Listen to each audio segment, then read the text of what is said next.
چمپاپیٹ کے I S سدان میں ایک ایڈوکیٹ کا بے دردی سے قتل کر دیا گیا۔ ریاست تلنگانہ کے دارالحکومت شہر حیدرآباد کے چمپاپیٹ کے آئی ایس سدان میں قتل کی واردات پیش آئی۔ امبیدکر وارڈ کے ایڈوکیٹ اسرائیل کا دستگیر نامی شخص نے تیز دھار چاقو سے حملہ کر کے موت کے گھاٹ اتار دیا۔ ایڈوکیٹ اسرائیل کے مکان میں ایک خاتون کرائے پر رہ رہی ہے۔ اس خاتون کو دستگیر نامی پرائیویٹ الیکٹریشین کچھ دن سے ہراساں و پریشان کیا کر رہا تھا۔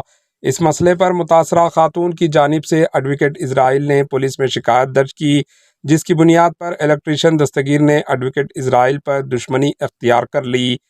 آج الیکٹریشین دستگیر نے ایڈوکیٹ اسرائیل پر حملہ کرتے ہوئے چاقو سے وار کرتے ہوئے بے دردی سے اس کا قتل کر دیا۔